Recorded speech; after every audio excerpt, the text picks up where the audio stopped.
على النبي يا أيها الذين آمنوا صلوا عليه وسلموا تسليما اللهم صل على محمد وعلى محمد.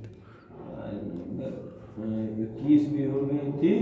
آیت نمبر 22. من الشیطان الرجیم بسم اللہ الرحمن الرحیم. آیت نمبر 23 سورہ الرحمن.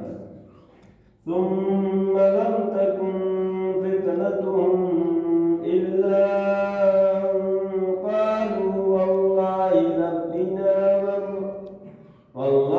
ربنا ما كنا مشركين. یہ آیت جو ہے کل جو ہم نے اس سے پہلے درس میں پڑھی وہ عالم محشر کے بارے میں، قیامت کے بارے میں ہے. یوم نحشرهم جميعا، جس دن ہم سب کو جمع کریں گے. ثم نقول للذین اشرکوا، جنہوں نے شرک کیا ہے ان سے ہم کہیں گے تمہارے شرکا کہاں ہیں، جن کی تم پوجا کرتے تھے، جن کو تم اللہ کا شریک قرار دیتے تھے، ان کو بلاؤ، اپنی مدد کے لیے بلاؤ. ہے کنتم تزعمون، جن کو تم سمجھتے تھے تمہاری مدد کریں گے، وہ تمہارے لیے سہارا بنیں گے، وہ تمہاری مشکل میں تمہارا ساتھ دیں گے. اس سے بڑی مشکل کیا ہے؟ قیامت کے دن عالم محشر اللہ کہے گا جن کو تم نے ہمارا شریک قرار دیا ہے، تم نے بتوں کو ہم تک پہنچنے کا ذریعہ بنایا، درختوں کو بنایا، کسی نے جو ہے سورج کو بنایا. اللہ کہے گا اب تم اپنے شریکوں کو لاؤ، مگر ہے شرکا اللہ کنتم تزعمون، جس کے لیے تم گمان کرتے تھے کہ تمہاری مدد کریں گے.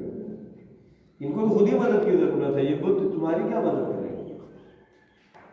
آیت نمبر 23 میں کہا ثم لم تکن فتنتهم الا ان قالوا، ثم لم تکن فتنتهم، ان کے پاس کچھ بہانہ نہیں رہ جائے گا، کچھ بھی نہیں کہہ پائیں گے وہ، الا ان قالوا والله ربنا ما كنا مشرکین، مگر یہ کہیں گے اس وقت چونکہ جھوٹ بولنے کی عادت ہے.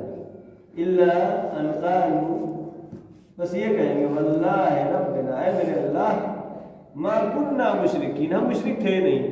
وہاں پہ بھی اللہ کے سامنے اس بارگاہ میں کہیں گے کہ ہم مشرک نہیں تھے، یعنی جھوٹ بولیں گے.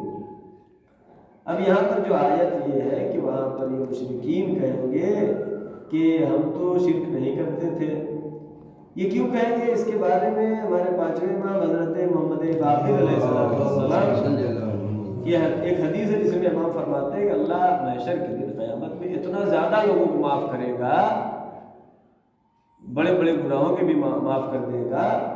تو یہ مشرک جو ہے، کیونکہ شرک معاف ہونے والی سزا نہیں ہے، شرک ایسا گناہ ہے کہ اللہ کبھی معاف نہیں کرتا. یہ مشرک امیدوار ہو جائیں گے کہ چلو جھوٹ بول دیں گے کہ ہم تو نہیں مشرک تھے، ہمیں بھی معافی مل جائے گی. حالانکہ ایسا نہیں ہے، وہ اللہ معاف کرے گا، البتہ اس کے اندر کوششیں ہونی چاہیے، اس کے اعمال کچھ ایسے ہونے چاہیے، بغیر حکمت کے خدا بند عالم کا کوئی فعل نہیں ہوتا. لہٰذا یہاں پر وہ اس طریقے سے کہیں گے جھوٹ بولیں گے. اچھا، یہ جھوٹ بولیں گے اس بارے میں بھی ایک شخص مولا کائنات حضرت علی بن ابی طالب، اس نے کہا کہ مجھے قرآن میں شک ہونے لگا ہے، مجھے قرآن میں شک ہونے لگا ہے. کہیں قرآن یہ کہتا ہے کہ سب کی زبانیں بند رہیں گی، ہاتھ پیر بولیں گے، ہیں؟ کہیں قرآن یہ کہتا ہے نفسا نفسی کا عالم رہے گا. کہیں قرآن یہ کہتا ہے کہ یہ جو ہے جھوٹ بولیں گے کہ ہم تو شرک نہیں کرتے تھے. یہ قرآن میں تعارض پایا جا رہا ہے، الگ الگ باتیں کہہ رہا ہے قرآن. ابھی یہ بولیں گے یا نہیں بولیں گے؟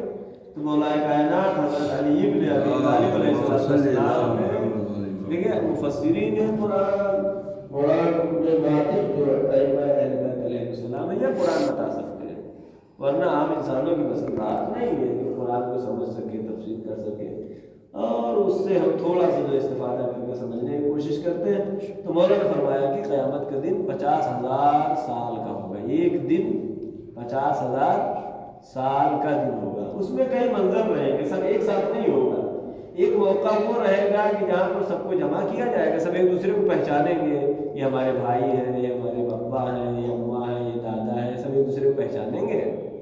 اور جو مومنین ہوں گے ایک دوسرے کے لیے دعا کریں گے، ایک دوسرے کے لیے دعا کی گزارش کریں گے. جو